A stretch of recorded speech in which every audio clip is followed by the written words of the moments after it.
came home after emergency surgery. My abdomen was securely wrapped in thick medical bandages, and every single breath I took felt like swallowing broken glass. Just as I managed to walk through the heavy front door of our family estate, my older brother Carter yelled at the top of his lungs. "What time is it that you're only getting home now? Stop pretending and go fix the kitchen right now."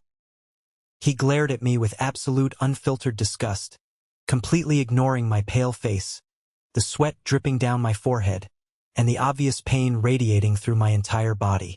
But what he didn't know was that a highly powerful man was standing right behind me in the shadows of the porch. And when that man finally stepped forward into the light, Carter's arrogant, entitled world was about to shatter into a million irreversible pieces. He was about to lose everything he valued in his pathetic life.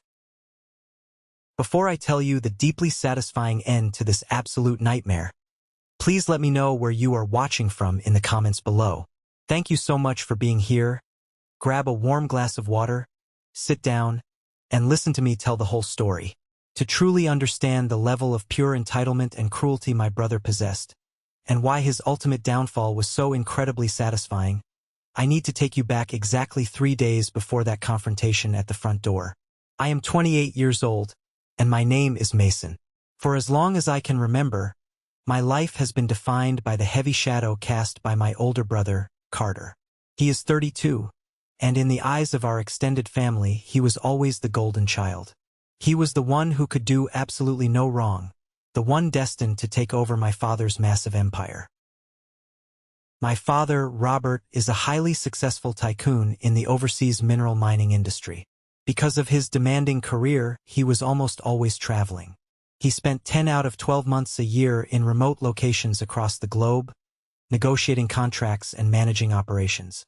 He worked tirelessly to provide us with an incredibly privileged life, funding a sprawling, multi-million-dollar estate in a gated community. But his physical absence left a massive void in our home, a void that Carter eagerly filled with his own brand of toxic tyranny. When my father was away, Carter essentially crowned himself the king of the castle. He didn't work. He didn't contribute. He simply existed to consume the wealth our father created. And me? I was treated as his personal, unpaid servant. I was desperately trying to finish my advanced degree, balancing heavy textbooks and late-night study sessions, while simultaneously acting as the estate's housekeeper, cook, and janitor. I never asked for a salary for taking care of the massive property. I did it because I loved my father and wanted him to have peace of mind while he was thousands of miles away. I wanted to keep the family peace. But Carter saw my quiet loyalty as weakness. He saw my willingness to help as an invitation to exploit me on a daily basis. I was about to find out just how far he would go to maintain his comfortable, lazy lifestyle at the direct expense of my own physical life. Living in that massive house felt less like a luxury and much more like a high-end prison. The walls were decorated with expensive art. The floors were imported marble, but the atmosphere was constantly suffocating. Carter treated the estate like his own private nightclub. He had zero respect for the property and even less respect for me.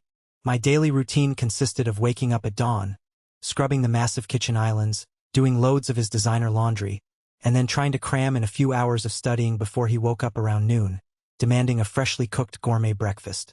I endured his constant verbal abuse and relentless demands because I lived with an intense, paralyzing fear of disappointing our father. My dad had built his company from nothing. He sacrificed his youth and his health to give us financial security. The last thing I ever wanted to do was call him on a satellite phone in the middle of a stressful negotiation just to complain that my older brother was being a bully. I convinced myself that if I just kept my head down, finished my degree, and maintained the house, eventually things would get better. I told myself it was only temporary. Carter had a terrible group of friends, mostly guys who lived entirely off their parents' trust funds.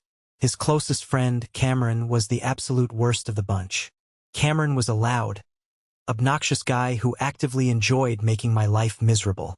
Whenever Cameron came over, he made it his personal mission to create as much mess as humanly possible, knowing full well I would be the one on my hands and knees cleaning it up. I vividly remember one afternoon, I had just spent 3 hours polishing the hardwood floors in the main living room. Cameron walked in, carrying a half-eaten plate of greasy food, looked me dead in the eye, and intentionally dropped a large piece of it directly onto the freshly cleaned wood. He then ground it into the floor with the heel of his expensive sneaker, laughing hysterically while Carter cheered him on from the leather sofa. I stood there, my hands gripping the handle of the mop so tightly my knuckles turned pure white. My jaw was clenched tight enough to crack a tooth. But I didn't say a word. I simply grabbed the cleaning supplies and started over. That was my life. Silence and submission. I swallowed my pride on a daily basis to protect the fragile illusion of a happy family. I didn't realize that my silence was only giving Carter the permission to push the boundaries of his cruelty even further. He began to view my labor not just as a convenience, but as his absolute birthright.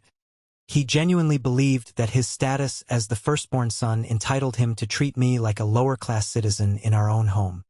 He often joked about his future inheritance, casually mentioning how he would eventually kick me out onto the street the moment our father passed away. Those words hurt, but I buried the pain deep down, focusing entirely on my textbooks and the distant hope of a quiet, independent future. The real nightmare began on a Friday night. My father had just left for a crucial, month-long inspection of a new mining site in South America. The absolute second his Blacktown car disappeared down the long driveway, Carter immediately pulled out his phone and started organizing a massive party.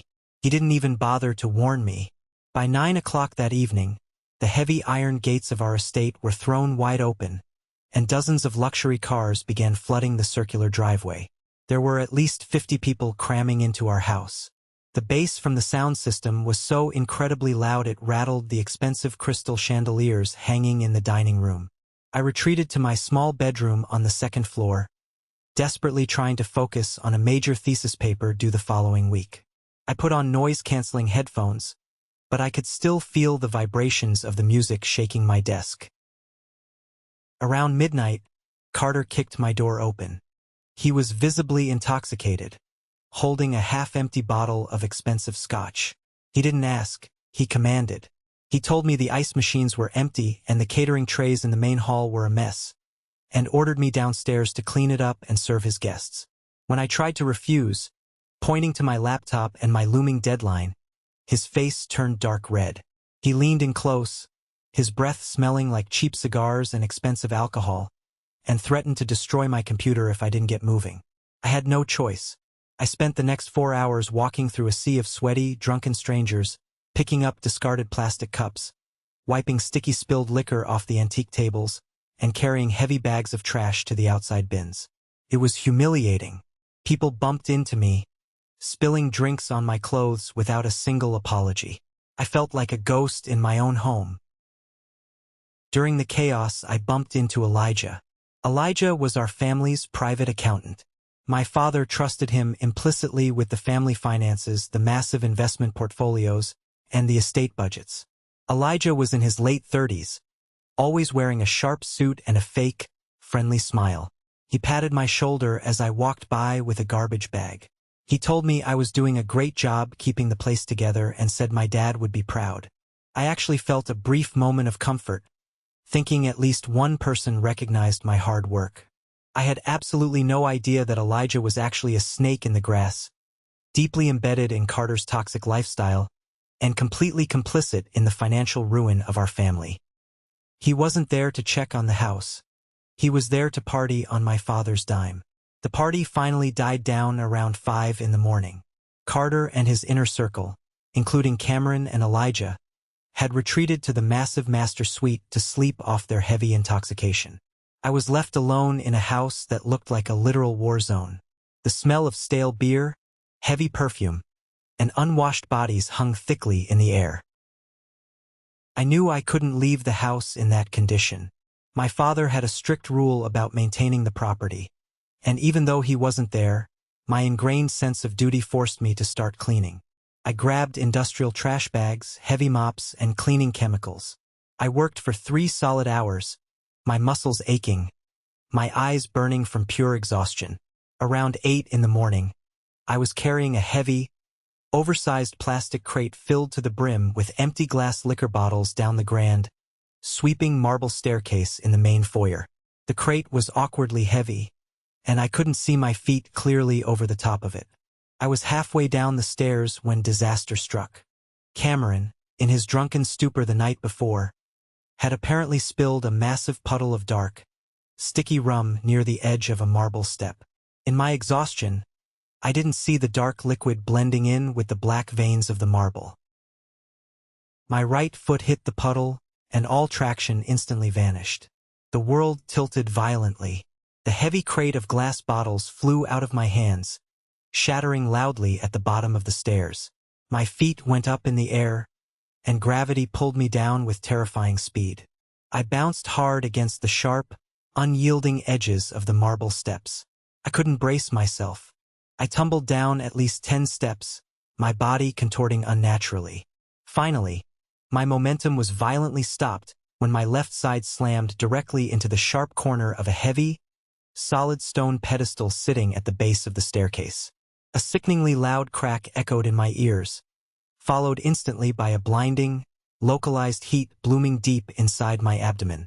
It wasn't a normal pain. It was a terrifying, sharp agony that completely robbed my lungs of air. I lay curled up on the cold floor among the broken glass, gasping like a fish out of water.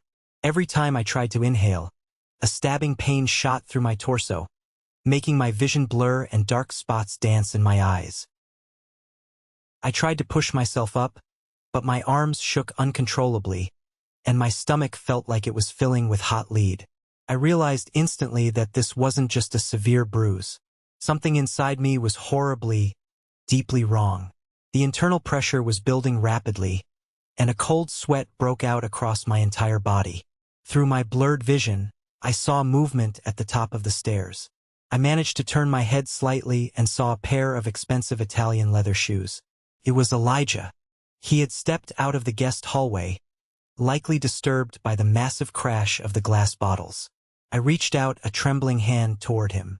I tried to scream for help, but only a pathetic, wet gasp left my lips. Elijah looked down at me. He saw me writhing in agony on the floor, surrounded by shattered glass. He stared for a long, heavy moment. Then, instead of rushing down to help me, instead of pulling out his phone to call for an ambulance, he slowly took a step back. He literally turned his back on me, retreated into the hallway, and quietly closed the guest room door so he wouldn't be bothered by the noise. He left me there to bleed out on the floor. The realization that Elijah had just abandoned me sent a shockwave of absolute terror through my fading consciousness. I was completely alone in a house full of people. I knew with terrifying certainty that if I didn't get help immediately, I was going to die on that foyer floor. The pain in my abdomen was escalating from a sharp stab to a constant, crushing agony. It felt like my internal organs were literally tearing apart. I had to get to a phone. My cell phone was sitting on the kitchen counter, roughly 40 feet away.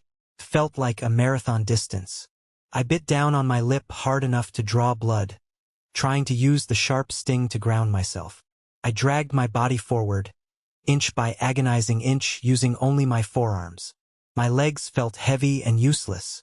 Every tiny movement sent fresh waves of blinding pain radiating through my torso. I crawled through the sticky spilled liquor and the sharp shards of broken glass, leaving a small, pathetic trail of smeared dirt and sweat behind me on the pristine marble. It took me nearly 10 minutes to drag myself into the kitchen. I managed to reach up with a shaking, bloodied hand, grab the edge of the granite counter, and blindly swap my phone down onto the floor. I fumbled with the screen, my fingers barely responding to my brain's commands. I managed to hit the emergency dial button. The dispatcher answered immediately. I could barely speak. My voice was a raspy, breathless whisper. I gave them the address of the estate and managed to choke out the words. Fell downstairs. Can't breathe. Bleeding inside. Then, the phone slipped from my sweaty grip, and the edges of my vision finally turned completely black. I don't remember much after that. I remember the distant, sharp wail of sirens cutting through the quiet suburban morning. I remember the heavy thud of boots running across the hardwood floors. Officer Ryan, a local cop who occasionally patrolled our gated community, was the first one through the door. I remember his panicked voice calling out to the paramedics. They rushed in with a stretcher, shining bright medical lights into my eyes. They quickly cut open my ruined shirt, and I heard a paramedic curse loudly when he saw the massive, dark purple swelling rapidly expanding across my entire left side. They loaded me onto the stretcher with practiced efficiency. As they wheeled me out the front door, the flashing red and blue lights of the ambulance illuminated the massive facade of my family's home. I looked up at the second-story windows. The curtains were all tightly drawn. Carter, Cameron, Elijah, and the rest of the parasites were still fast asleep, completely oblivious and entirely uncaring that I was being rushed away to fight for my life. The house remained perfectly silent behind me, a cold monument to their absolute selfishness. When I finally opened my eyes, I was staring at a horribly bright, flickering fluorescent light panel on a sterile white ceiling. The constant, rhythmic beeping of hospital machinery filled the small room. My mouth was incredibly dry, tasting like old cotton and metallic chemicals. I tried to sit up, but a sharp, localized pain instantly flared in my stomach, forcing me back down into the thin mattress.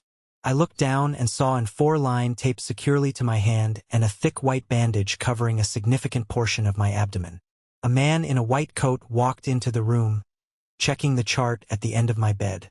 It was Dr. Nathan, the lead surgical resident. He looked at me with a mixture of professional relief and deep concern. He explained the brutal reality of my situation. My violent fall against the marble pedestal had caused massive internal trauma. My spleen had ruptured completely, leading to severe internal bleeding that had pooled in my abdominal cavity. He told me that if the ambulance had arrived even 15 minutes later, I would not have survived the blood loss. They had rushed me into emergency surgery, opened me up, and successfully removed the damaged organ to stop the hemorrhaging. I laid there, absorbing the terrifying fact that I had been literal minutes away from death. And yet, my very first coherent thought wasn't about my own survival. It was about my father. I knew that if the hospital contacted him while he was in the middle of a high-stakes mining negotiation, he would drop everything, panic, and ruin months of crucial corporate planning. I asked the nurse to hand me my phone, which had been retrieved from the kitchen floor by the paramedics. My hands were still shaking slightly from the heavy anesthesia as I dialed my father's international number. He answered on the second ring, the loud, familiar hum of heavy industrial mining equipment roaring in the background. "Mason, my boy, what's going on? Everything all right at the house?" His voice was full of genuine warmth, a stark contrast to the cold reality I was living in. I swallowed the massive lump forming in my dry throat. I forced my voice to sound casual and entirely unbothered. I lied to the man who loved me most. I told him I had simply tripped over some landscaping equipment in the yard, bruised my ribs pretty badly, and was spending a few days resting at a friend's apartment to avoid the noise of Carter's friends. I could hear the heavy sigh of relief through the static-filled satellite connection. He told me to rest up, promised to wire some extra money into my personal account for any medical bills, and said he loved me before ending the call to return to his meeting. I dropped the phone onto my chest, staring at the ceiling as hot, stinging tears finally escaped the corners of my eyes. I felt an overwhelming wave of guilt for lying to him, but my toxic loyalty to the concept of family peace was still deeply ingrained in my mind. I genuinely, foolishly believed that once Carter woke up and realized I was actually missing and severely injured, he would finally step up and act like a real older brother. I expected a concerned text message or a frantic phone call asking which hospital I was in. I was an idiot. My desperate, lingering hope for any form of brotherly compassion was violently, permanently extinguished later that exact same afternoon. The harsh ringing of my cell phone startled me out of a medication-induced nap. I fumbled for the device, my heart skipping a beat, hoping to see Carter's name on the caller ID with a message of concern. It was Carter, but the second I answered, the volume of his voice nearly shattered my eardrum. "Did you intentionally break the microwave so I would have nothing to eat, you useless piece of trash?" His voice was a shrill, aggressive shriek of pure, unadulterated entitlement. He wasn't calling to ask if I was alive. He wasn't calling to check on the massive bloodstain I had undoubtedly left on the marble foyer. He was calling because he couldn't figure out how to heat up his leftover gourmet pizza. I held the phone slightly away from my ear, wincing at the loud noise. "Carter, I'm in the hospital," I managed to whisper, my voice hoarse. I fell down the stairs. I had emergency surgery. They had to remove my spleen. I waited for the pause. I waited for the sudden shift in tone, the realization of what had happened. But it never came. "I don't care what pathetic excuse you've cooked up to avoid doing your chores," he screamed back, the absolute lack of empathy echoing loudly in the sterile room. "You expect me to believe you magically needed surgery the exact day after my party? You're lying to get out of cleaning up the mess.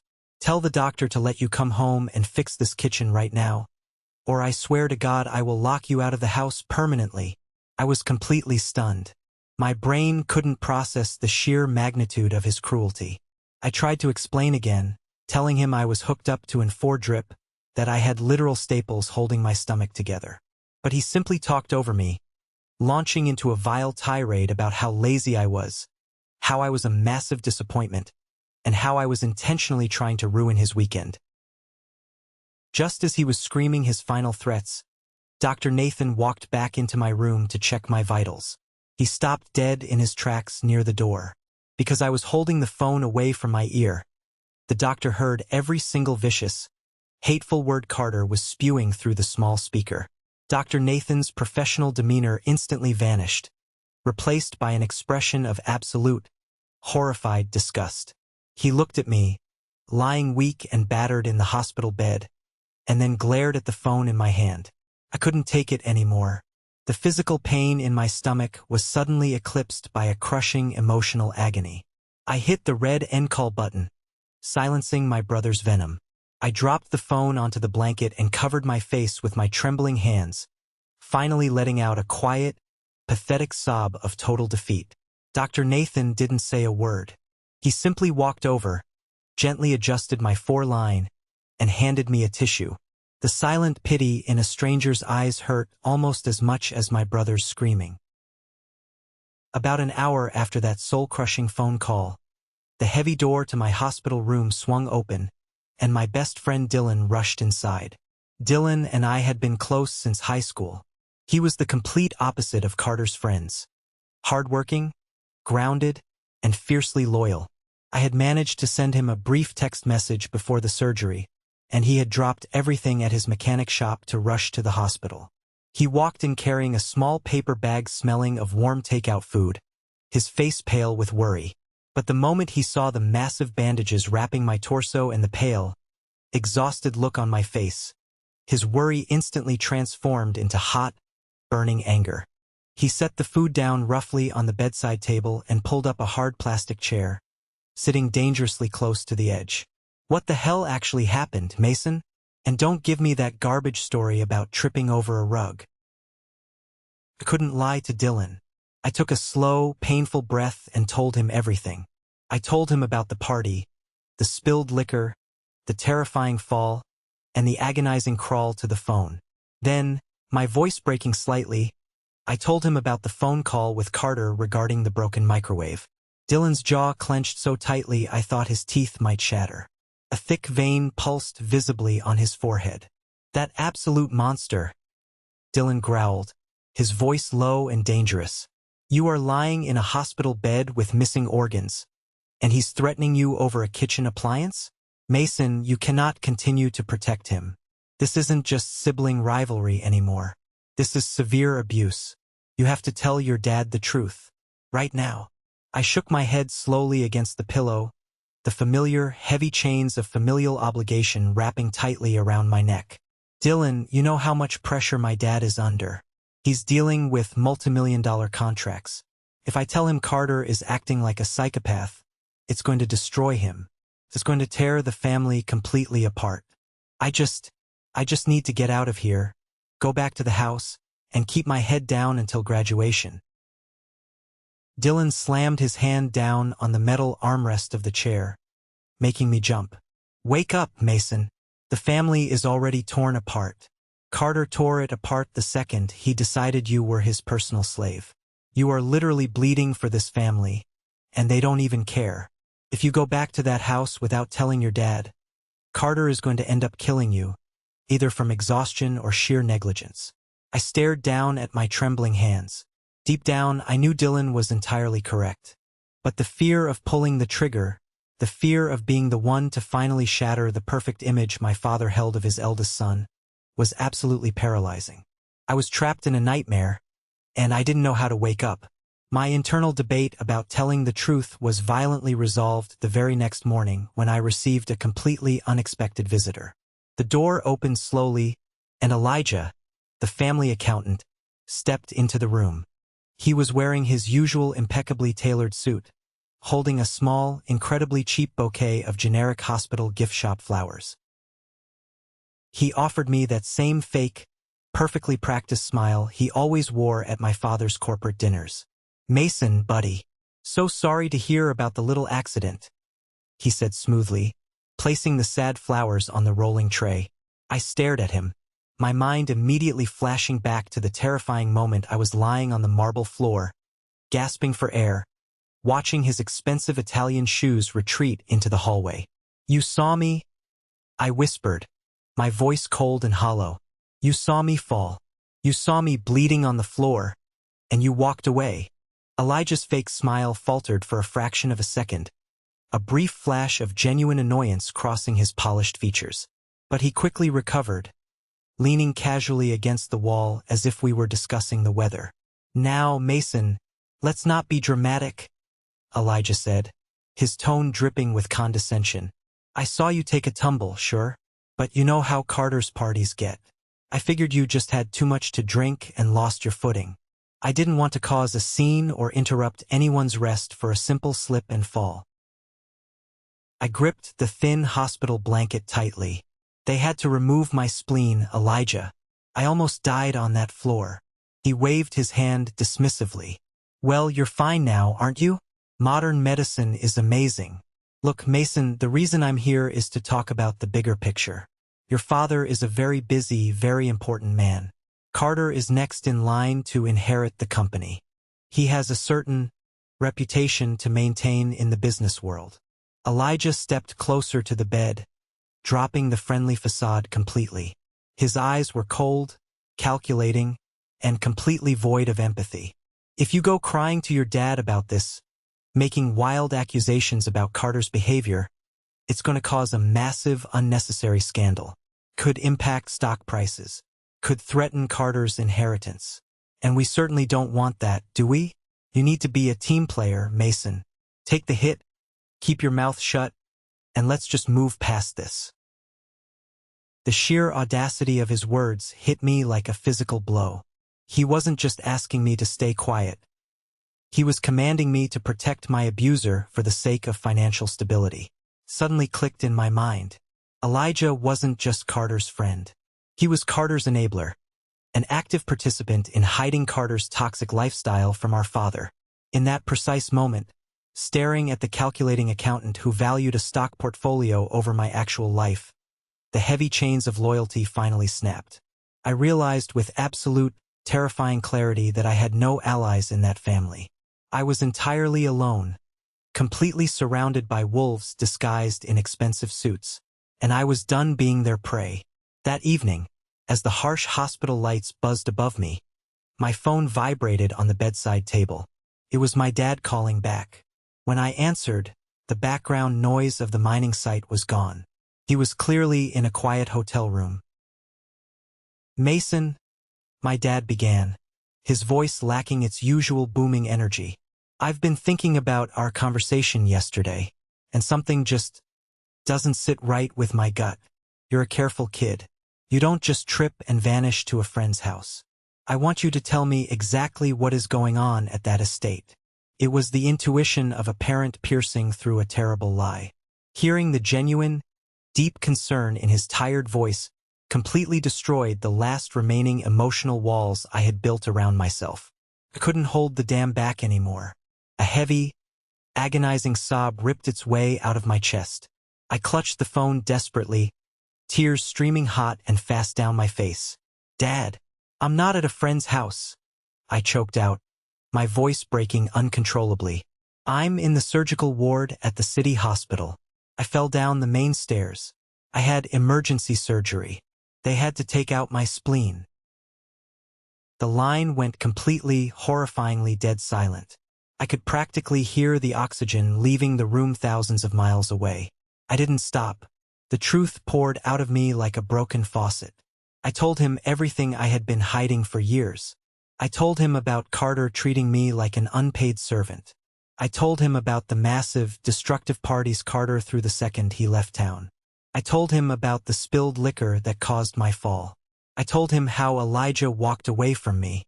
And finally, I told him about the monstrous phone call Carter made, demanding I come home to fix a microwave while I was bleeding internally. The silence on my father's end stretched for what felt like an absolute eternity. The air grew incredibly heavy. When he finally spoke, his voice had dropped an entire octave. It wasn't the voice of a loving father anymore. It was the terrifying, cold voice of a ruthless billionaire CEO who had just discovered a massive betrayal within his own ranks.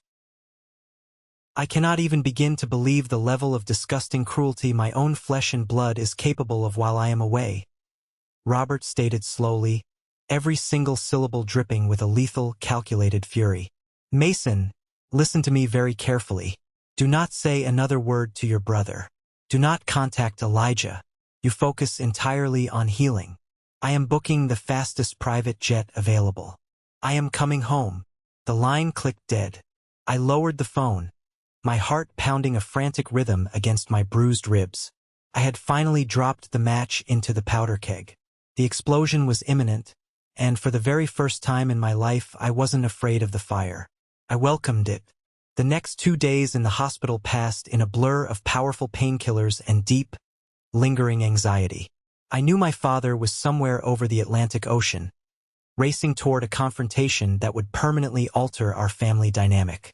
But the immediate threat of my older brother still hung heavily over my head like a dark, suffocating storm cloud. On the morning of my official discharge, my phone screen lit up brightly with a rapid, aggressive succession of hostile text messages from Carter. He had somehow realized I wasn't just hiding out in my room. The messages were laced with his signature toxic arrogance. He explicitly stated that he had zero intention of helping me with a single cent toward my accumulating hospital bills. "Don't expect me to tap into the family funds to pay for your clumsy mistakes," one message read. "You can drain your pathetic savings account to pay the lawyer when the hospital sues you for the debt." He didn't stop there. He aggressively demanded that I return to the estate immediately and deep clean the entire first floor before he hosted another gathering that evening. The final message was a clear, undeniable threat. "If you aren't back here with a mop in your hand by 4 p.m., I will personally pack up everything in your pathetic bedroom and throw it straight into the dumpsters on the street. Try me." I stared at the glowing screen, my knuckles turning white as I gripped the plastic casing. A few days ago, those threats would have sent me into a blind panic. I would have ripped the 4 out of my own arm and sprinted home to comply. But now, looking at the words, I felt absolutely nothing but a profound, overwhelming wave of pure disgust. The fear was completely gone, replaced entirely by a cold, hardened core of self-respect. Dylan arrived right on time to pick me up. He handled all the complex discharge paperwork while I sat stiffly in a wheelchair near the main lobby doors. He didn't ask any questions. He just carefully helped me into the passenger seat of his pickup truck, ensuring the seatbelt didn't press directly against my fresh surgical incision. As we drove away from the hospital and merged onto the highway leading toward my father's wealthy suburban neighborhood, the silence in the truck cabin was thick with tension.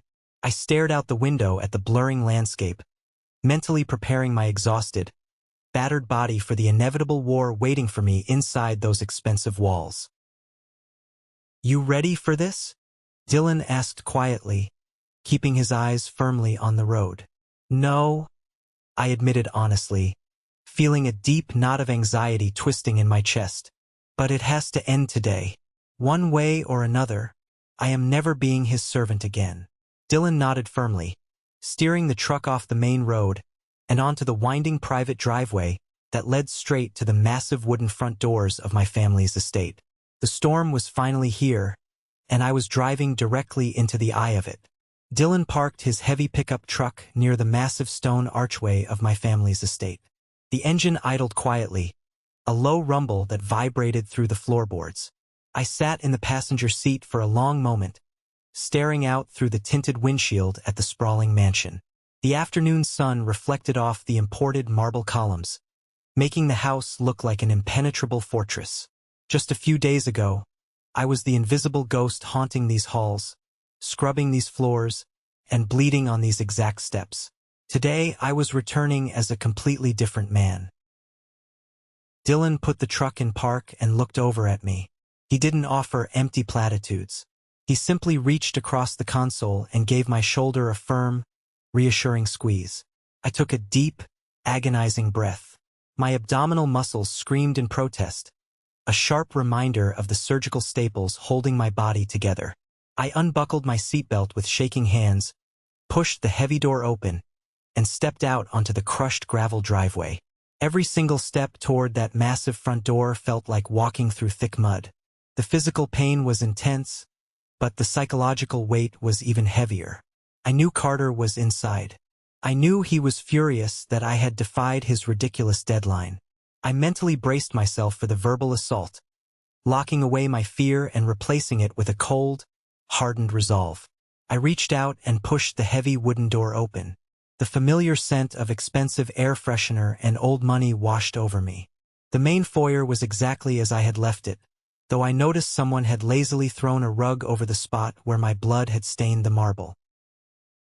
Before the front door even clicked shut behind me, the screaming started. Carter stormed out of the main living room, his face twisted into an ugly mask of pure rage. He was holding a dirty crystal cocktail glass, pointing it directly at my face. "What time is it that you're only getting home now? Stop pretending and go fix the kitchen right now." His voice echoed off the high vaulted ceilings, loud enough to rattle the expensive chandeliers. He didn't look at my pale, sweaty face. He completely ignored the fact that I was walking with a severe hunch, clutching my side. He didn't care about the thick medical bandages visibly peeking out from under my loose shirt. To him, I wasn't a brother recovering from a near-death experience. I was a broken appliance that was inconveniencing his afternoon. "Do you hear me, you useless piece of trash?" Carter took a threatening step forward, the liquor sloshing in his glass. "I have people coming over in 3 hours. The counters are a mess. You think you can just wander in here halfway through the day and take a nap? You get a mop in your hand right now, or I swear I am packing your pathetic clothes into garbage bags and throwing them onto the street." I stood perfectly still. I didn't flinch. I didn't lower my eyes. I just stared at him. I looked at the sheer, unadulterated entitlement radiating from his every pore. I saw the monster I had allowed to control my life for years. And for the first time, I felt absolutely zero fear. "I'm not cleaning your mess, Carter," I said. My voice wasn't a shout. It was low, raspy, but completely steady. "I am never cleaning up your mess ever again." Carter froze. His eyes widened slightly, completely shocked by my open defiance. He was so used to me shrinking away, apologizing, and rushing to do his bidding. This new version of me completely short-circuited his brain. His face turned a deep, violent shade of red. "Excuse me?" he snarled, taking another aggressive step closer, closing the distance between us. "You think because you faked a little stomach ache you suddenly run things around here? I am the eldest. This is my house. You live here because I allow it.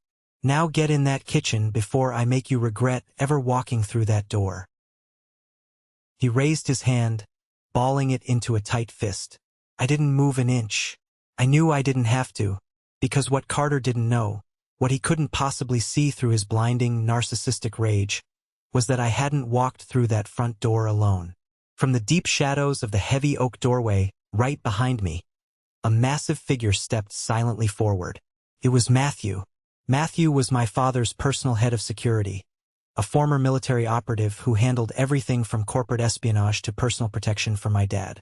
He was 6'4", built like a brick wall, and possessed a stare that could freeze boiling water. Matthew stepped smoothly between me and Carter, his massive frame acting as an impenetrable physical barrier. He didn't raise his hands. He didn't draw a weapon. He simply looked down at my brother with an expression of absolute, calculated disgust. "You should be very careful with your next words, Carter," Matthew stated. His voice was a low, rumbling baritone that instantly commanded total authority in the room. "Because not everyone here is willing to tolerate your ridiculous temper tantrums." Carter stumbled backward, his jaw dropping open. He recognized Matthew instantly, and if Matthew was standing in the foyer of the estate, it meant only one terrifying thing. The heavy, rhythmic sound of expensive leather dress shoes echoed from the long, darkened hallway leading to my father's private home office. The sound was slow, deliberate, and entirely menacing. My father, Robert, stepped into the bright, natural light of the foyer. He wasn't wearing his usual relaxed weekend clothes. He was dressed in a sharp, charcoal gray three-piece suit, looking every inch the ruthless billionaire CEO who crushed rival corporations for a living. His face was hardened into a mask of pure, paternal fury. I had seen him angry at incompetent board members before, but I had never, ever seen him look at a member of his own family with such devastating contempt. The unexpected appearance of our father hit Carter like a physical blow to the chest. He let out a loud, pathetic gasp. His fingers lost all their strength, and the crystal glass he had been holding slipped from his grip. It shattered violently against the hardwood floor, sending sharp shards of glass and expensive liquor flying in every direction. It perfectly mirrored the sudden, catastrophic destruction of his comfortable, subsidized life. Absolute panic completely washed over Carter's previously confident features. The arrogant sneer vanished, replaced by the trembling, pale face of a coward who realized he was finally caught. He knew my father had witnessed his entire cruel outburst.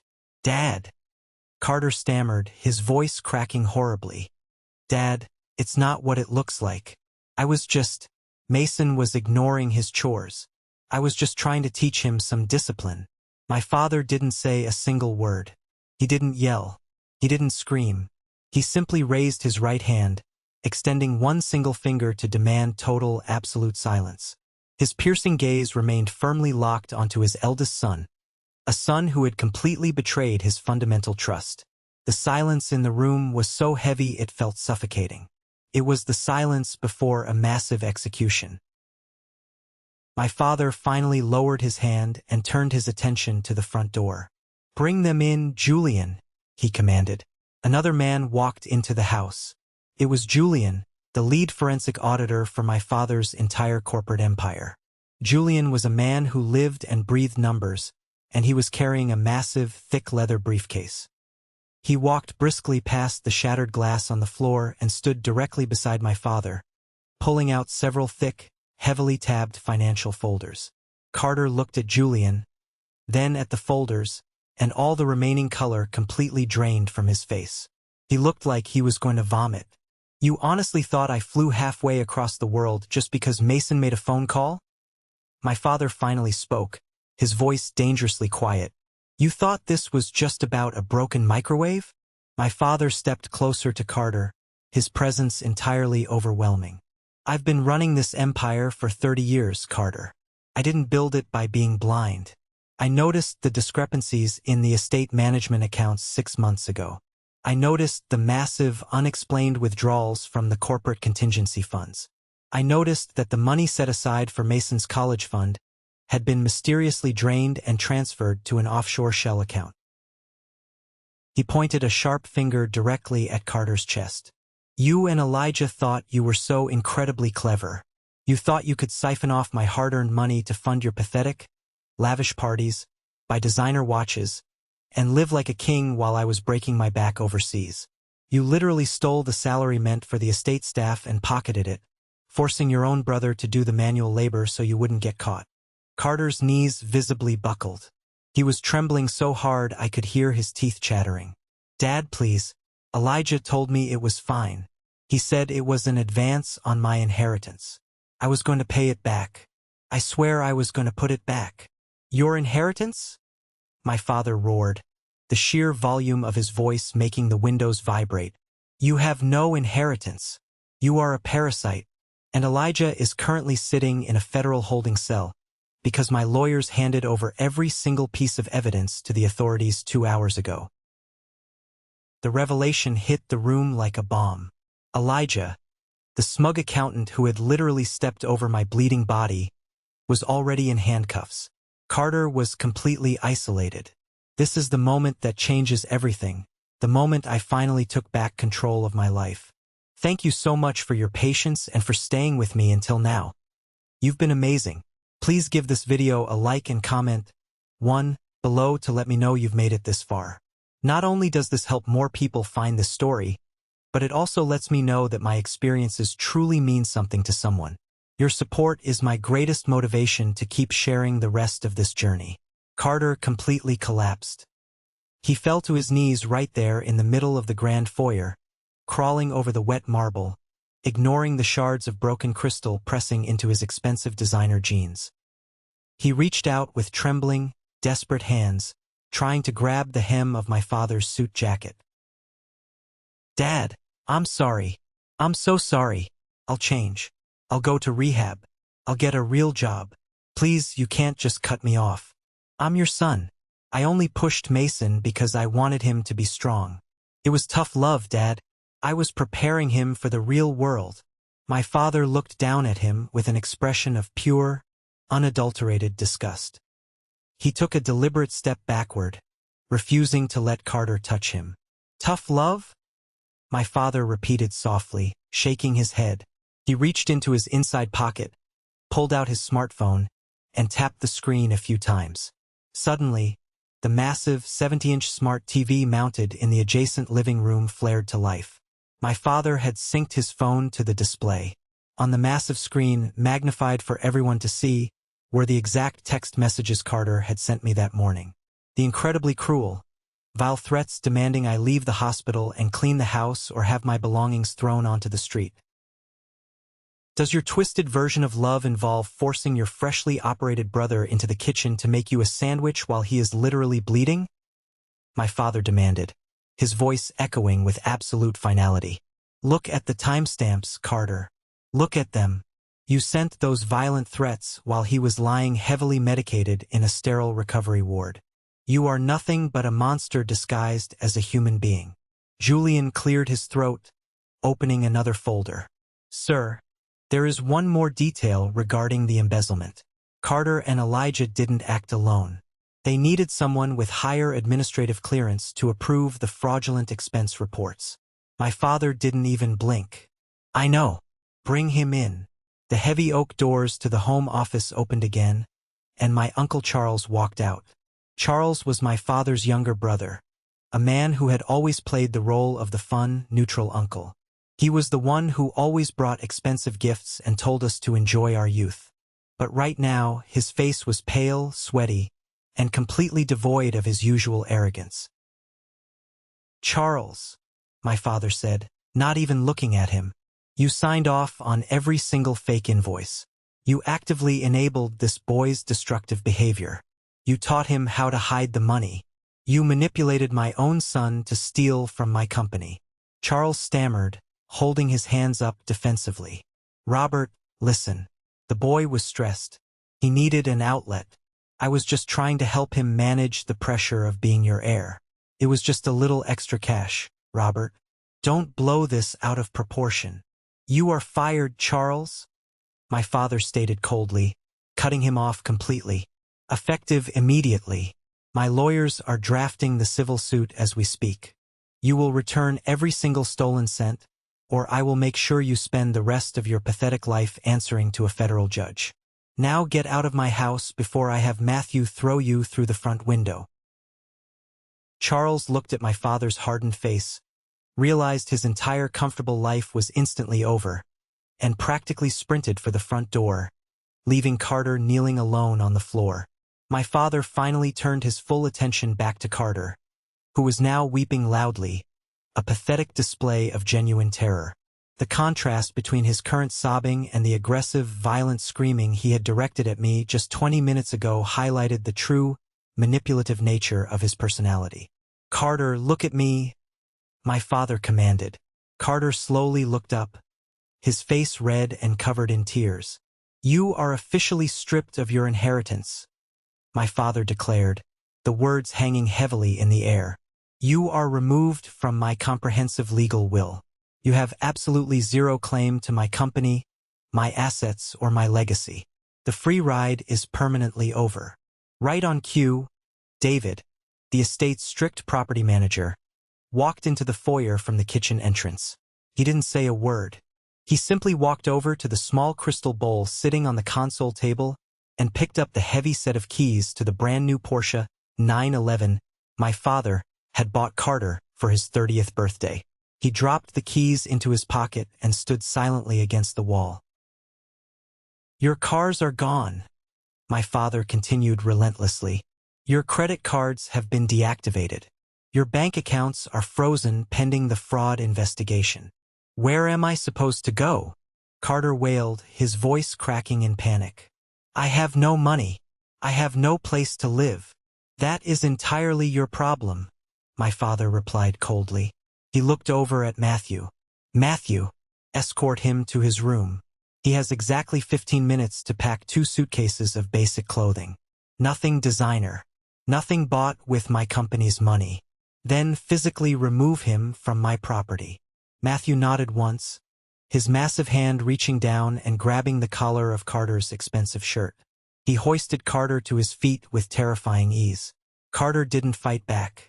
The absolute reality of his complete financial and social destruction had finally broken his massive ego. He sobbed uncontrollably as Matthew dragged him toward the grand staircase.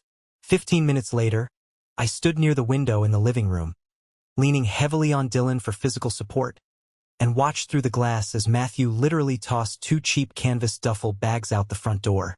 Carter stumbled out after them, his face buried in his hands. He dragged his bags down the long, winding gravel driveway alone. I watched him walk away, and for the first time in my entire life, I felt absolutely zero pity for him. The toxic hierarchy that had governed my miserable existence inside this house was completely, permanently shattered. The heavy wooden front door closed with a solid, satisfying thud, plunging the massive house into a profound, peaceful silence. It felt like a dark, suffocating curse had finally been lifted from the property. My father let out a long, heavy sigh, the hardened CEO persona melting away, leaving behind a very tired, very regretful parent. He walked over to where I was standing with Dylan and gently placed a hand on my uninjured shoulder. "Let's go sit down, Mason," he said softly. We slowly walked into the massive formal dining room, the room where Carter used to demand I serve his friends expensive meals. My father pulled out a chair for me, making sure I sat down carefully to avoid pulling my surgical staples. He sat down directly across the polished mahogany table, pulling a thick manila envelope from his briefcase. He looked at me, his eyes shining with unshed tears. "Mason, I owe you the biggest apology a father can give. I was so focused on building an empire to secure our future that I completely neglected the present. I trusted the wrong people. I let my own brother and a greedy accountant blind me to what was happening under my own roof. I left you here in the dark, and it almost cost you your life." I shook my head slowly, reaching across the table. "Dad, it wasn't your fault. Carter manipulated everyone. He threatened me. I should have told you earlier. You shouldn't have had to protect me from my own son," he replied firmly. He opened the envelope and pulled out a stack of legal documents, sliding them across the table toward me. Beside the documents, he placed a heavy, gold-plated fountain pen. I looked down at the complex legal jargon. "What is this?" "It's the deed to the estate," my father said quietly. "As of right now, I am officially transferring full ownership of this entire property into your name. It's yours, Mason. You maintained it. You bled for it. Carter thought this house was his birthright, but he only turned it into a prison. I want you to have it. You can sell it, you can rent it out, you can burn it to the ground for all I care. But it belongs to you. I stared at the paperwork, completely overwhelmed. I had spent years scrubbing the floors of this mansion, feeling like an unwanted guest in a museum. Now, with a few strokes of a pen, I was the sole owner. I picked up the pen with trembling fingers and signed my name on the dotted line. It felt like officially signing my own emancipation papers. That evening, the house felt entirely different. It didn't feel like a prison anymore. It felt safe. Dylan stayed for dinner, and for the first time in my adult life, my father and I ordered simple takeout food, sat in the kitchen, and actually talked. We talked about my degree, about his business, and about rebuilding the trust that Carter had so violently destroyed. Despite now owning the massive estate, I knew with absolute certainty that I couldn't stay there. Not yet. The walls still echoed with the memories of countless insults and the terrifying sound of my own body hitting the marble floor. I needed distance. I needed a completely fresh start. I told my dad my plan. I wanted to hand the day-to-day maintenance of the property over to David's management company and move abroad with him.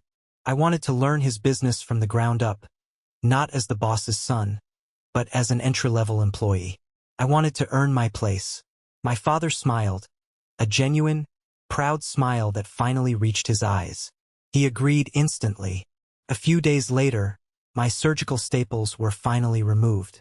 I packed 2 suitcases of my favorite clothes, leaving all the bad memories locked inside the empty mansion. Dylan drove us to the busy international departure gate. I gave my best friend a careful, tight hug, promising to stay in constant contact.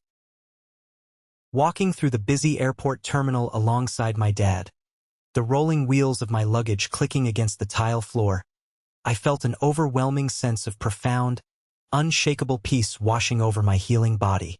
Stepping onto that international flight felt like officially closing a dark, miserable chapter of endless endurance and verbal abuse.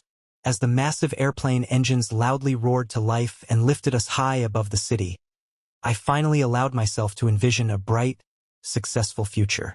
Over the next 12 months, I threw myself entirely into my father's business. I started at the bottom of the corporate ladder in our European division. I worked incredibly long hours, learning the complexities of international logistics and contract negotiations. I didn't ask for special treatment. I earned every single ounce of respect from my colleagues. By the end of my first year, my hard work paid off, and I earned a legitimate promotion to regional manager. It wasn't handed to me because of my last name. It was earned through my own dedication. While I was thriving across the ocean, building a solid career and repairing my relationship with my father, the absolute reality of life without a safety net crushed the people who had abused me.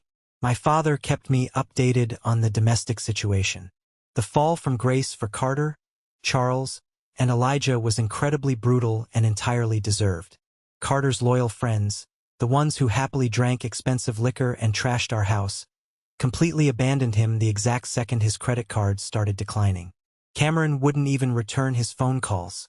Without his massive allowance and his fancy cars, Carter was suddenly a 32-year-old man with zero work experience and a terrible attitude. The last update I received was that Carter was currently renting a tiny, moldy room in a terrible part of the city. He was forced to work a grueling manual labor job at a massive shipping warehouse just to earn a minimum salary to buy basic groceries. The hands that used to hold crystal cocktail glasses were now covered in calluses from lifting heavy cardboard boxes for 12 hours a day. He was finally experiencing the brutal physical exhaustion he used to casually force upon me. The masterminds behind his financial fraud fared much worse. My father's team of corporate attorneys was absolutely ruthless. They presented an ironclad case to the federal prosecutors. Uncle Charles and Elijah were indicted on multiple counts of wire fraud, corporate embezzlement, and tax evasion. They desperately tried to hire an expensive criminal lawyer to save them, but their stolen funds had been completely frozen by the government. In the end, they were forced to accept terrible plea deals. Both men were currently serving significant sentences in a federal penitentiary, their reputations utterly destroyed, their professional licenses permanently revoked. The arrogant accountant who stepped over my bleeding body was now sitting behind iron bars. The universe had a remarkable, satisfying way of balancing the scales. Today, I am standing in my corner office on the 40th floor of our corporate headquarters, looking out through the floor-to-ceiling glass windows at the sprawling city skyline below. My abdomen has a long, pale scar, a permanent physical reminder of the price I paid for my freedom. But my mind is completely clear, and my heart is lighter than it has ever been. Looking back at the nightmare of my 20s, I realize there is an immense, vital educational value hidden within the pain I endured. My journey is not just a story about a cruel brother demanding a clean kitchen. It is a profound lesson about the fundamental, non-negotiable boundaries of respect within a biological family. For years, I was brainwashed into believing that sharing a bloodline meant I had to tolerate abuse. I believed that family loyalty meant suffering in silence to keep the peace. I was horribly wrong. The toxic entitlement that allows one human being to exploit another without feeling any remorse does not magically become acceptable just because you share the same parents. Blood does not give anyone the right to systematically manipulate you, to steal from you, or to treat your life as expendable. If you ever find yourself trapped in a remarkably similar situation with a controlling, narcissistic family member, I need you to hear me loud and clear. You must firmly establish your personal boundaries. You must absolutely refuse to normalize their unacceptable hostility. Seeking external support, telling the truth to someone who can help, and exposing their undeniable cruelty is incredibly necessary for your own physical and mental preservation. Never forget that your inherent worth is never, ever defined by your willingness to endure suffering for the sake of maintaining a fake, hollow sense of familial peace. You deserve respect. You deserve safety. And sometimes, the only way to find that safety is to walk away from the people you thought were supposed to protect you. Thank you for sticking around and listening to my story. I hope this resonated with you in some way. Have you ever found yourself in a similar situation, where you had to cut ties with someone toxic even if they were family? Let me know your thoughts down in the comments. And for those of you who stayed with me through every single twist and turn, you are officially part of the 1% Club. Please comment the letter W below. W stands for winner. That is my special sign to recognize the incredible people who stuck with me to the very end of this journey. You guys are amazing. Don't forget to hit the like button and follow the channel so we can continue sharing more powerful stories together. Take care of yourselves and remember your worth.